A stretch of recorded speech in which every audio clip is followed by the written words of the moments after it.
প্রতি বছরের মতোই এবছরও ধুমধামের সাথে করণদিঘি বিপ্লবী সংঘের ব্যবস্থাপনায় ও উত্তর দিনাজপুর জেলা পরিষদের সভাধিপতি পম্পা পাল ও করণদিঘির বিধায়ক গৌতম পালের উদ্যোগে করণদিঘির কিষাণ মান্ডি মাঠে আতশবাজি প্রদর্শনী, রাবণ বধ ও লেজার লাইট শো প্রদর্শনী অনুষ্ঠিত হয়।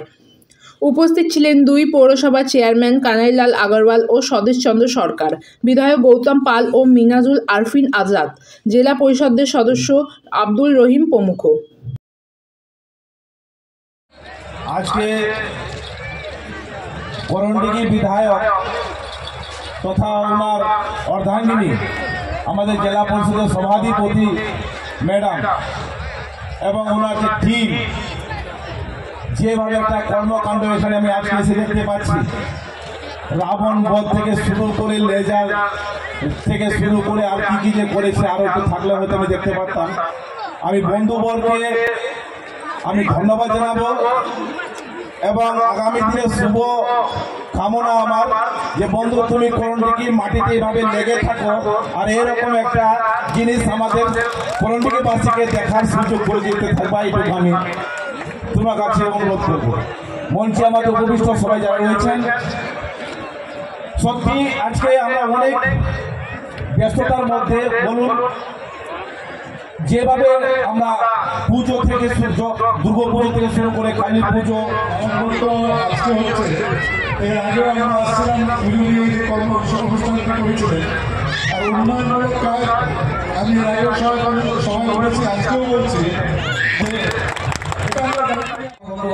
আমাদের বাংলার মাননীয় মুখ্যমন্ত্রীকে প্রস্তাব রেখেছিলাম যে যদি আমার এখানে একটি কলেজের প্রয়োজন আছে। তার সঙ্গে সঙ্গে বলেছিলাম রসকা ফাঁড়ির কথা বলেছিলাম, রসকা ক্যাম্প থেকে রসকা ফাঁড়িটা আমরা অলরেডি করতে পেরেছি। এবং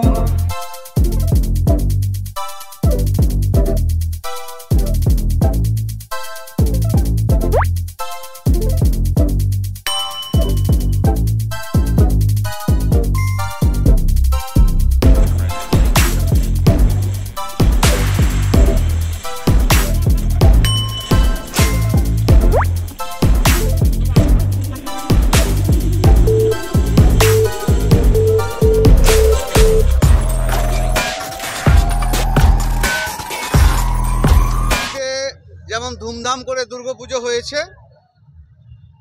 আমাদের করণদিঘিতে কালী পুজোও খুব ধুমধাম করে হয়েছে এবং ছট পুজোও খুব সুন্দরভাবে পার হয়েছে।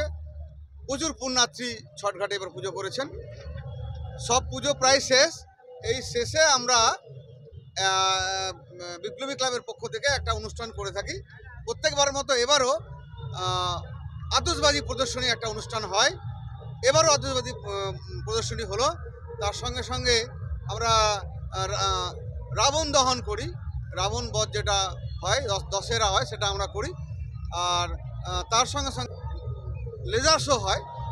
ফলে আজকে এই করণদিঘি কৃষি মান্ডি মাঠে এই প্রোগ্রামগুলো আমাদের ছিল। সব পুজোর শেষ এই করে আমরা পুজোর প্রায় সমাপ্তির দিকে, এই জন্য অনুষ্ঠান করে আমরা প্রচুর মানুষকে আনন্দ দিয়ে প্রায় আজকে 50,000-এর বেশি মানুষ আজকে এখানে উপস্থিত হয়েছিল।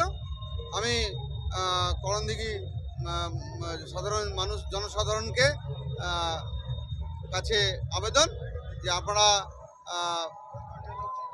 আমাকে আশীর্বাদ করুন যাতে আমি উন্নয়নের কাজগুলো করতে পারি। আমাকে শক্তি দিন এবং আগামী দিন আমরা মিলেমিশে একসঙ্গে থাকতে পারি এবং মানুষকে আনন্দ